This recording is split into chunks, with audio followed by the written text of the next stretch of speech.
Hello everyone, welcome back to my channel IT crew computer education. Data entry operator की इस video series में आज हम बात करने वाले हैं एमएस वर्ड की लेआउट टैब के बारे में। तो चलिए वीडियो स्टार्ट करते हैं। लेआउट टैब के साथ आप अपने पेज का मार्जिन, ओरिएंटेशन, साइज़ वगैरह कंट्रोल कर सकते हो। इसके अंदर हमें page setup, paragraph, arrange 3 major groups मिलते हैं। अब हम स्टेप बाय स्टेप इन ग्रुप्स को समझते हैं। सबसे पहले हम बात करते हैं मार्जिन की। यहाँ से आप अपने पेज का मार्जिन सेट कर सकते हो। मार्जिन क्या होता है? हमें अपने पेज के टॉप, लेफ़्ट, राइट या फिर बॉटम में जो खाली स्पेस देखने को मिल रही है, इसे हम मार्जिन बोलते हैं। मार्जिन ऑप्शन के अंदर आपको काफ़ी तरह के मार्जिन्स मिल जाते हैं, जैसे कि नॉर्मल मार्जिन। इसके अंदर हमारे पास टॉप, लेफ़्ट, बॉटम, राइट में 2.54 सेंटीमीटर का मार्जिन होता है। इसी तरह आप अपने पेज के मार्जिन को नैरो कर सकते हो। इसमें हमें चारों साइड से 1.27 सेंटीमीटर का मार्जिन मिलेगा। जैसे कि मेरे पास यहाँ पे जो कंटेंट है वो 2 पेजेस पे आ रहा है। अगर मैं चाहती हूँ कि मेरा ये सारा कंटेंट, जैसे कि नेक्स्ट पेज पे मेरे सिर्फ 2 ही पैराग्राफ हैं, अब मुझे ये पेज प्रिंट कराना है। मैं चाहती हूँ कि इस कंटेंट को 2 पेजेस पे प्रिंट कराने की बजाय इसे एक ही पेज पे प्रिंट करा लेती हूँ। तो मैं यहाँ से अगर मार्जिन को नैरो करूँगी, मतलब जो ये मेरी खाली स्पेस मुझे टॉप, लेफ़्ट, राइट वगैरह में दिखाई दे रही है, ये कम हो जाएगी। इसके साथ ही हमारा जो टेक्स्ट है वो एक पेज पे एडजस्ट हो जाएगा। अब हम देखते हैं इसको नैरो करके मार्जिन को। जैसे ही मैंने मार्जिन को नैरो किया तो देखिए ये स्पेस कम हो गई, और इसके साथ ही हम देखते हैं कि हमारा जो कंटेंट है वो एक पेज पे एडजस्ट हो गया। इस तरह आप अपने पेज के मार्जिन को सेट कर सकते हो। इसके अंदर हमें नीचे कस्टम मार्जिन की ऑप्शन भी मिलती है। यहाँ से आप अपने पेज का मार्जिन जो है वो कस्टमली सेट कर सकते हो। मतलब आप खुद से यहाँ राइट कर सकते हो जितना भी मार्जिन आपको चाहिए। जैसे कि मुझे चारों साइड में 1-1 का मार्जिन चाहिए, तो मैं यहाँ पे 1-1 का मार्जिन दे सकती हूँ। ऐसे मैंने चारों साइड्स में 1 सेंटीमीटर का मार्जिन सेट किया। जैसे ही मैं ओके करूँगी तो मेरा चारों साइड में 1 सेंटीमीटर का मार्जिन सेट हो जाएगा। ऐसे करके आप कस्टम मार्जिन भी अपने पेज पे सेट कर सकते हो। इसके अलावा आप रूलर्स की हेल्प से भी अपने पेज का मार्जिन सेट कर सकते हो। हमें अपने पेज के टॉप एंड लेफ़्ट साइड में जो स्केल जैसा देखने को मिल रहा है, इसे हम रूलर बोलते हैं। अगर आपको अपने डॉक्यूमेंट में रूलर्स नहीं दिखाई दे रहे हैं तो आप इन्हें व्यू टैब में जाकर यहाँ से एक्टिव कर सकते हो। जैसे कि ये टिक लगा हुआ है, मतलब रूलर्स एक्टिव हैं। अगर ये इनएक्टिव होते हैं, मतलब आप इन्हें एक्टिव कर सकते हो। उसके बाद हमारे पास अगर हम रूलर्स की बात करें तो जैसे ये हमारे पास 2 ट्रायंगल देखने को मिल रहे हैं हमें, और नीचे इसके एक रेक्टेंगल जैसा कुछ बना हुआ है। ये अलग अलग हमारे पास पॉइंट्स हैं। जैसे मैं फर्स्ट पैराग्राफ पे हूँ, मतलब मेरा इंसर्शन पॉइंट मेरे फर्स्ट पैराग्राफ पे एक्टिव है। तो जो ये ऊपर वाला ट्रायंगल का आइकन है, ये हमारा है फर्स्ट लाइन इंडेंट। इससे आपके पैराग्राफ की फर्स्ट लाइन का इंडेंट चेंज होता है। इसी तरह अगर हम नीचे वाले ट्रायंगल की बात करें तो इससे आपका हैंगिंग इंडेंट, मतलब आपका जो पैराग्राफ है उसकी फर्स्ट लाइन को छोड़कर बाकी लाइंस का इंडेंट चेंज होता है। और इसी तरह हमें नीचे जो छोटा सा रेक्टेंगल देखने को मिल रहा है, इसे हम लेफ़्ट इंडेंट बोलते हैं। मतलब ये फर्स्ट लाइन इंडेंट और हैंगिंग इंडेंट दोनों पे काम करता है और आपके पूरे पैराग्राफ के इंडेंट को चेंज करता है। इसी तरह हमारे पास राइट इंडेंट की भी ऑप्शन आती है। आप अपने पैराग्राफ के राइट इंडेंट को चेंज कर सकते हो। और अगर हम रूलर की बात करें तो इस पे हमें एक ग्रे एरिया और एक वाइट एरिया देखने को मिलता है, जहाँ से हमारा ग्रे एरिया और वाइट एरिया सेपरेट हो रहा है। मतलब बाउंड्री पे अगर आप अपना कर्सर लेके जाते हो तो आपको डबल एरो का एक आइकन देखने को मिलता है। यहाँ से आप अपने डॉक्यूमेंट का लेफ़्ट मार्जिन, इसी तरह राइट साइड से आप अपने डॉक्यूमेंट का राइट मार्जिन सेट कर सकते हो। और इसी तरह आप अपने पेज के टॉप एंड बॉटम का मार्जिन भी कस्टमली सेट कर सकते हो। और मार्जिन के अंदर ही हमें एक ऑप्शन और देखने को मिलती है, मिरर मार्जिन की। इस ऑप्शन को हम तब यूज़ करते हैं जो हमारे पेजेस होते हैं उन्हें हम पेपर के आगे और पीछे प्रिंट कराना चाहते हैं। जैसे कि हम नोटबुक में देखते हैं, उसके एक साइड मार्जिन है और एक साइड मार्जिन हमें नहीं लेना है। और जैसे हम पेपर के आगे पीछे अपने पेजेस को प्रिंट कराना चाहते हैं, तो हम चाहते हैं कि अगर हम पेज को फ्रंट से देखें तो हमें उसके लेफ़्ट साइड में मार्जिन मिले, और अगर उसी पेज को हम बैक साइड से देखें तो उसके हमें राइट साइड मार्जिन मिले। तो हम मिरर मार्जिन ऑप्शन को यूज़ करते हैं, मतलब जब हमें अपने पेज के आगे पीछे प्रिंटिंग करानी होती है और पेजेस को बाद में बाइंड भी कराना होता है, तब हम इस ऑप्शन को यूज़ करते हैं। इसके लिए हम कंटेंट को यहाँ दोबारा से ऐड करते हैं। जैसे मैंने इस ऑल कंटेंट को डिलीट किया और यहाँ पे मार्जिन मैं पहले नॉर्मल सेट कर देती हूँ। इसके बाद यहाँ पे मैंने रैंडमली कंटेंट लिया। इसी तरह हम अपने डॉक्यूमेंट में एक पेज और इंसर्ट कर लेते हैं और उस पर भी टेक्स्ट ऐड कर लेते हैं। उसके बाद हम फर्स्ट पेज पे अपना इंसर्शन पॉइंट एक्टिव करेंगे। जैसे मैंने अपने इंसर्शन पॉइंट को यहाँ कंटेंट के स्टार्टिंग में रखा, उसके बाद मैं यहाँ से मिरर मार्जिन ऑप्शन को यूज़ करूँगी और उसके बाद मैं अपने पेज का मार्जिन सेट कर लेती हूँ। जैसे कि मैंने राइट साइड का मार्जिन बिल्कुल ख़त्म कर दिया और इसी तरह मैं पेज के लेफ़्ट साइड का मार्जिन सेट करूँगी। जैसे मैंने लेफ़्ट साइड में इतना मार्जिन ऐड किया। अगर हम सेकंड पेज पे देखते हैं तो हमारा जो ये मार्जिन हमने लेफ़्ट साइड में सेट किया है, वही मार्जिन हमारे नेक्स्ट पेज के राइट साइड में चला जाएगा। इसी तरह अगले आने वाले पेजेस पे भी ऑपोजिट जाएगा। इसे हम मिरर मार्जिन बोलते हैं। उसके बाद हम अपने पेजेस के मार्जिन को वापस से नॉर्मल कर लेते हैं। यहाँ से मैंने नॉर्मल किया और नेक्स्ट ऑप्शन हमारे पास आती है ओरिएंटेशन की। यहाँ से आप अपने पेज को पोर्ट्रेट या लैंडस्केप रख सकते हो। जैसे कि आपने अपने पेज को पोर्ट्रेट प्रिंट कराना है तो यहाँ से आप उसे पोर्ट्रेट रख सकते हो। ऐसे ही अगर आपने लैंडस्केप प्रिंट कराना है तो यहाँ से आप अपने पेज को लैंडस्केप रख सकते हो। इससे आपका जो पेज है वो विथ साइड में चला जाता है। देखिए ऐसे करके। उसके बाद हम इसको वापस से पोर्ट्रेट कर लेते हैं। उसके बाद नेक्स्ट ऑप्शन हमारे पास आती है पेज साइज़ की। इसके अंदर आपको letter, legal, statement, A3, A4 size के पेपर्स मिल जाते हैं। आप यहाँ से पेज का कोई भी साइज़ सेट कर सकते हो। मोस्टली हम यहाँ पे A4 साइज़ को यूज़ करते हैं और इसके अलावा आप अपने पेज का कस्टम साइज़ भी यहाँ पे सेट कर सकते हो। हम यहाँ से मोर पेपर साइज़ में जाएंगे। तो जैसे कि हमें यहाँ पे A4 नज़र आ रहा है, इसी में आपको नीचे ऑप्शन मिलेगी कस्टम साइज़ की। यहाँ से आप अपने पेज की या पेपर की विड्थ एंड हाइट को कस्टमली भी सेट कर सकते हो। उसके बाद नेक्स्ट ऑप्शन हमारे पास आती है कॉलम्स की। यहाँ से आप अपने कंटेंट को कॉलम्स में डिवाइड कर सकते हो। जैसे कि मैंने यहाँ से फर्स्ट पैराग्राफ को सिलेक्ट किया। उसके बाद यहाँ पे हमें 2 कॉलम, 3 कॉलम ये वाले ऑप्शंस मिलते हैं। इसकी बजाय हम मोर कॉलम्स ऑप्शन में जाएंगे। यहाँ पे भी हमें 1 मतलब कोई कॉलम नहीं, यहाँ से 2 कॉलम्स ले सकते हैं। इसी तरह आप यहाँ से 3 कॉलम ले सकते हो। अगर आप 3 से ज़्यादा कॉलम लेना चाहते हो तो यहाँ पे आप नंबरिंग ऐड कर सकते हो। जैसे कि मैंने 4 कॉलम लेने हैं तो मैंने 4 कर दिया।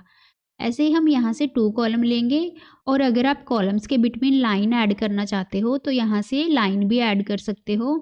जैसे ही मैं ओके करूँगी तो देखिए मेरे पास यहाँ पे कंटेंट कुछ इस तरह से कॉलम्स में डिवाइड हो जाएगा।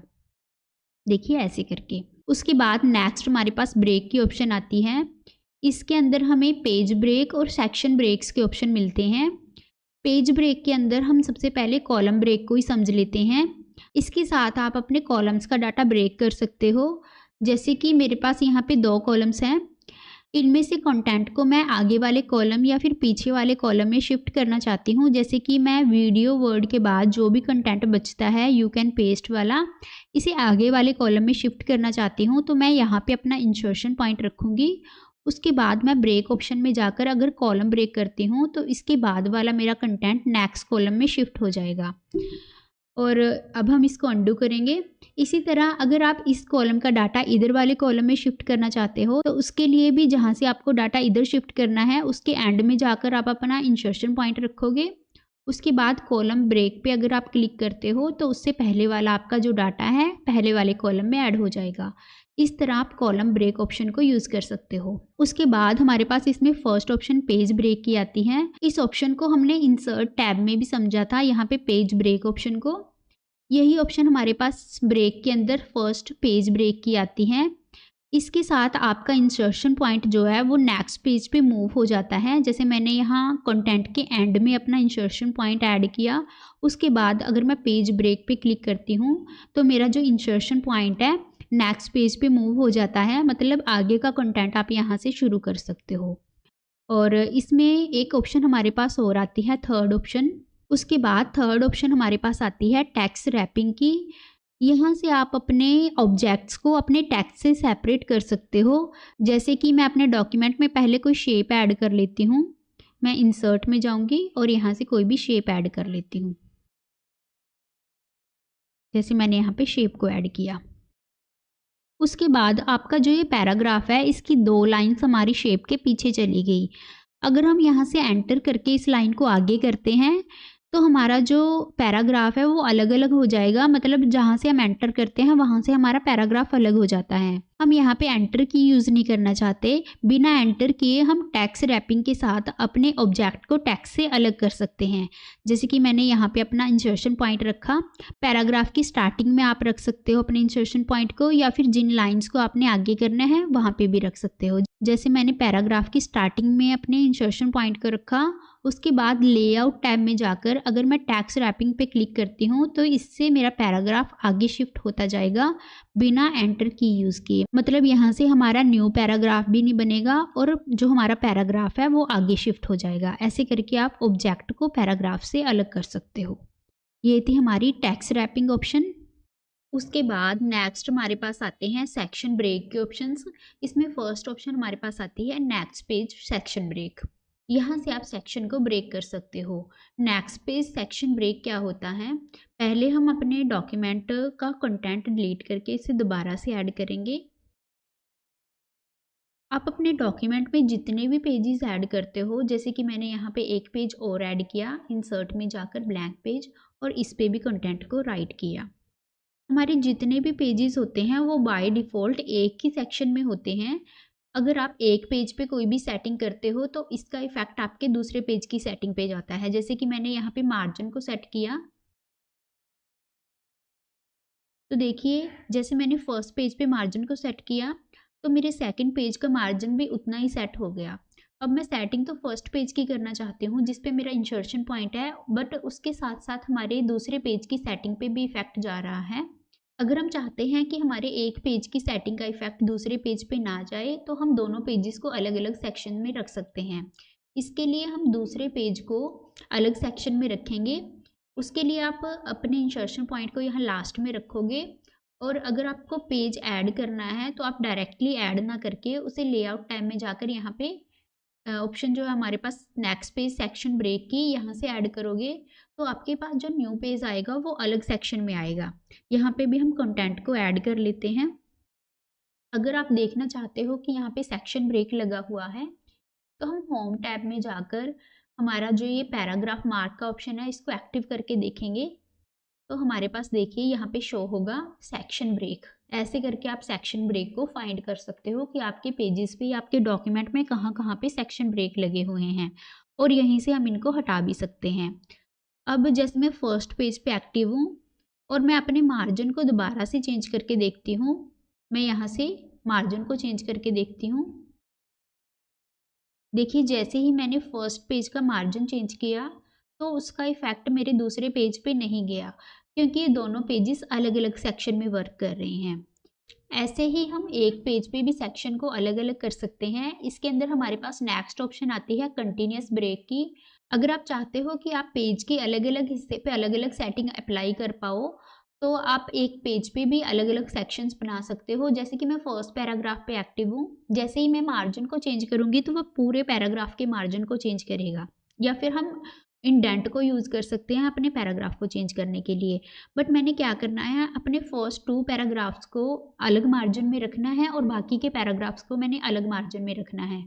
तो मैं अपने पेज के यहाँ पे जो सेकंड पैराग्राफ है उसके एंड में आकर यहाँ से हमारे पास ब्रेक के अंदर ही एक ऑप्शन है कंटिन्यूस ब्रेक की। यहाँ से अपने एक पेज पे ही अलग अलग सेक्शन बना सकती हूँ। इससे जो मेरे बाकी के पैराग्राफ्स हैं वो अलग सेक्शन में चले गए। आप देख सकते हो होम में जाकर, देखिए यहाँ पे कंटिन्यूस ब्रेक लग गई।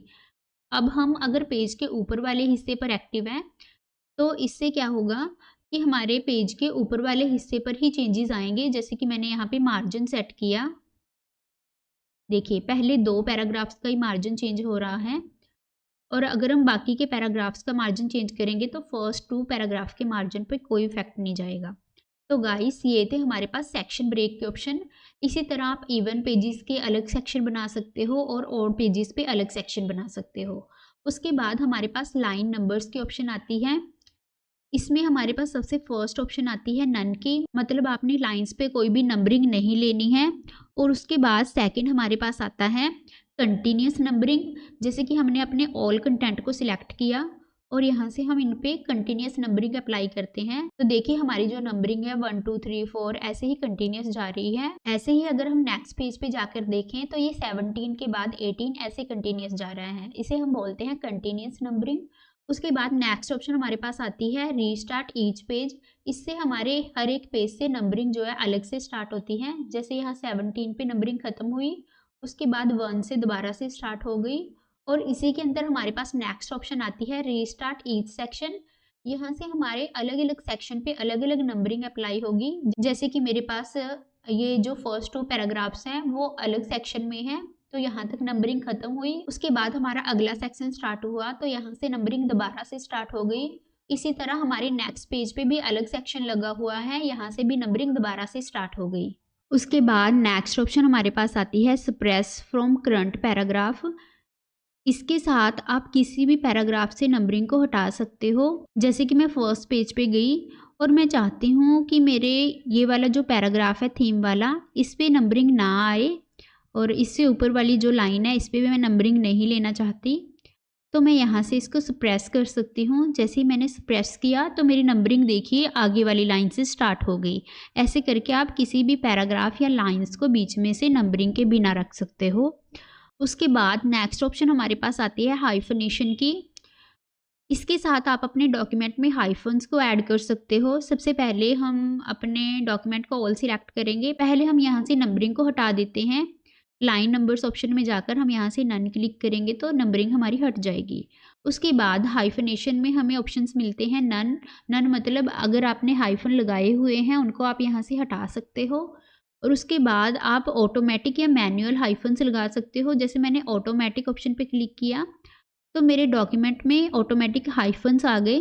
फर्स्ट पेज पे कोई भी हाइफन नहीं आया। देखिए हमारे पास यहाँ पे सेकंड पेज पे हाइफन आ गया। हमारे पास यहाँ पे वर्ड बन रहा था मैचिंग, मैच मतलब पूरा वर्ड हमारे लाइन में नहीं आया, मैच पीछे आ गया और हाइफन के साथ ING आगे आ गया। इसी तरह हमारे पास अगला वर्ड है रिमेंबर्स के बीच में भी हमारे पास यहाँ पे हाइफन ऐड हो गया। ऐसे करके आप अपने डॉक्यूमेंट में हाइफन को ऐड कर सकते हो। और इसके बाद हमारे पास इसमें मैनुअल हाइफन की ऑप्शन भी आती है। पहले हम यहाँ से हाइफन को हटाएंगे। उसके बाद अगर हम मैनुअल हाइफन ऑप्शन पे क्लिक करते हैं तो हमें ये पूछता है कि कहाँ कहाँ आपने हाइफन लगाना है और कहाँ नहीं लगाना है। जैसे मैं मैचिंग के बीच में हाइफन लगाना चाहती हूँ तो मैं यहाँ से येस करूँगी, और रिमेंबर्स के बीच में मैं हाइफन नहीं ऐड करना चाहती तो मैं यहाँ से नो कर सकती हूँ। ऐसे करके आप जहाँ चाहते हो वहाँ पे हाइफन लगा सकते हो और जहाँ नहीं चाहते वहाँ पे आपके हाइफन ऐड नहीं होंगी। और नेक्स्ट ग्रुप हमारे पास आता है पैराग्राफ्स का। यहाँ पे आपको इंडेंट स्पेसिंग के ऑप्शन मिलते हैं। इसके अंदर फर्स्ट ऑप्शन हमारे पास इंडेंट के आते हैं, लेफ्ट इंडेंट, राइट इंडेंट। आप अपने पैराग्राफ्स के इंडेंट को चेंज कर सकते हो। हमारे पास होम टैब में भी इंडेंट के ऑप्शन आए थे। होम टैब में हमारे पास ऑप्शन आते थे इंक्रीज इंडेंट, डिक्रीज इंडेंट। मतलब यहाँ से आप इंडेंट को इंक्रीज कर सकते हो, डिक्रीज कर सकते हो, बट कितना इंक्रीज डिक्रीज करना है इसमें नहीं था। उसके बाद हमारे पास रूलर्स आते हैं। इसके साथ भी हम अपने इंडेंट को मतलब अपने पैराग्राफ के इंडेंट को चेंज कर सकते हैं। इसी तरह लेआउट में पैराग्राफ ग्रुप के अंदर भी हमारे पास इंडेंट की ऑप्शन आती है। यहाँ से आपको अपने पैराग्राफ का इंडेंट कितना सेट करना है वो आप कस्टमली सेट कर सकते हो। जैसे कि .1 का .2, इसी तरह आप इंक्रीज एंड डिक्रीज कर सकते हो। आप मैनुअल नंबरिंग भी यहाँ पे लिख सकते हो। जैसे कि मैंने 1 सेंटीमीटर का यहाँ पे इंडेंट दिया, एंटर किया, तो मेरा पैराग्राफ 1 सेंटीमीटर से लेफ्ट इंडेंट हो गया। उसके बाद इसी तरह हम राइट इंडेंट को भी चेंज कर सकते हैं पैराग्राफ के। उसके बाद नेक्स्ट ऑप्शन हमारे पास स्पेसिंग के आते हैं। यहाँ से आप अपने पैराग्राफ्स के बिटवीन स्पेस को ऐड रिमूव कर सकते हो। जैसे कि आपने अपने पैराग्राफ के बिफोर कितनी स्पेस ऐड करनी है वो आप यहाँ पे ऐड कर सकते हो, और आफ्टर स्पेस कितनी ऐड करनी है वो आप ऐड कर सकते हो। ये मतलब डिक्रीज इंक्रीज यहाँ से अपनी पैराग्राफ की स्पेस को आप कर सकते हो। और उसके बाद लास्ट ग्रुप हमारे पास आता है अरेंज का। इसके अंदर हमारे पास जितने भी ऑप्शंस आते हैं वो हमने पिक्चर शेप्स वाली वीडियो में डिटेल में डिस्कस किए हुए हैं। ये उन्हीं ऑब्जेक्ट्स पे अप्लाई होते हैं, आप उस वीडियो से इन्हें अच्छे से समझ सकते हो। तो गाइस, आज की इस वीडियो में हमने डिस्कस किया MS वर्ड की लेआउट टैब के बारे में। आई होप कि आपको ये वीडियो पसंद आई होगी। अगर इस वीडियो से रिलेटेड आपकी कोई भी क्वेरी है तो आप हमें कमेंट कर सकते हो। Thanks for watching this video.